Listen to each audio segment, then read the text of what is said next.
Sikini sini kurfese sini nufune kaba. Sikini sumari barachu. Barnoota keessa karatti kutina. Fuudhuun heerumuun bakka jiranii bahanii bakka biraa dhaquun barnoota irraa naman kuttu.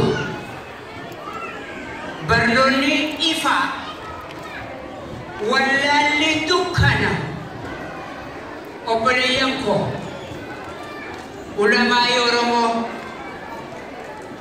Oromoon faaya namni rakkoo qabu rakkoo nama faaya. Takbir! Takbir! Takbir! Allahu Akbar! Obboleeyyan koo jabeenyi karabbiiti. Osoo jabeenyi waa namaa godhe qoomina biyyannaa huudii fi waa godha aad tajaaniin warra rabbii man ashaddu minna quwwa eenyuutu nu danda'a kajeefa rabbiin daaraarra garagalche. Osooni aangoo qabaachuu waa namaa goote Fir'aunaa fi waa gooti. Osoo qabeenyi waa namaa godhe Qaaruuniif waa gooti. Obboleeyyan kiyya jabeenya rabbi haa qabu hin sodaatin baradhu bakkatti dhalate beeka malee ilmi namaa bakkatti duufi waan bakka irraa nyaatu waan beeku. Jabaadhaa barnootatti yooni namni sadi wal dhageeffate ijoolleen teenya ni baratte. Barnoonni namaa oli nama keessa waa barachuu dhabuun boolla nama buusa. Yoo haadhaa fi abbaa wal dhageeffatan ilmoo isaanii barsiisuu irratti yoo namni baratuu fi barsiisu wal dhageeffate doomutti hafuun hin jirtu. Wanni qarna namaa qaratu namaa fidu waan ablee tahin barnoonni akka ablee waa murtuutti waa mura. Namni barachuu dhiiseetiin mana keessatti hafe akka nama mana keessa taa'ee alaannatti cufaa jeeti. Danqaraa mana keessaanii fi danqaranii irraa baasanii yoo alaan nama danqaran eenyutu irraa baasa?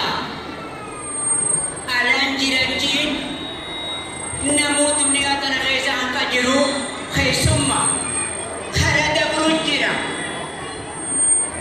Karaa dabran kana rabbiin namaa laaffisa. Rabbi isinii haa laaffisu.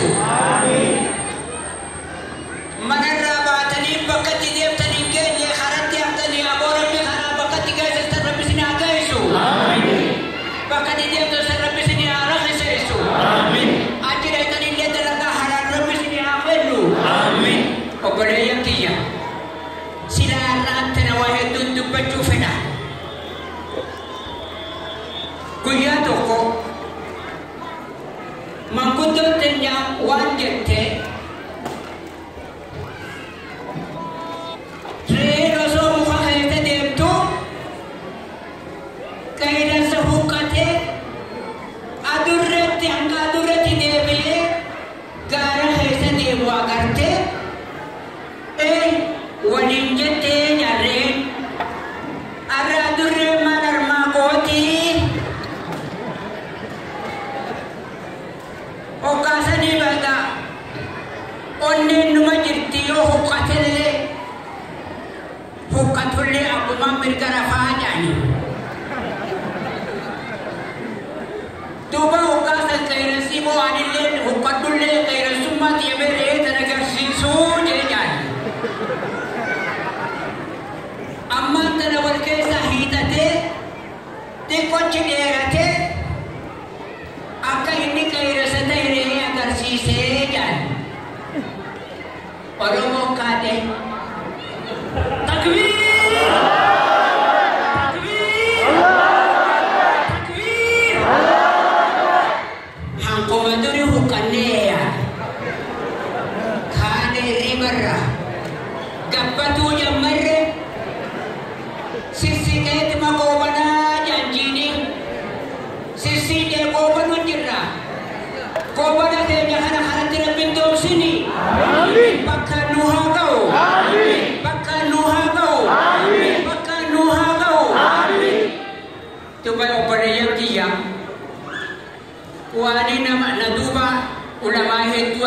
jira. Jaarsaatu waa keessa jira. Dardara dubbachuu fedhu waa keessa jira. Dubbiin yaarbarratti isinii gabaabsaa yooniin bakka harkadheetiin kanin armatti na deebisan taate waan gurguddoo isinitti hima yoo taane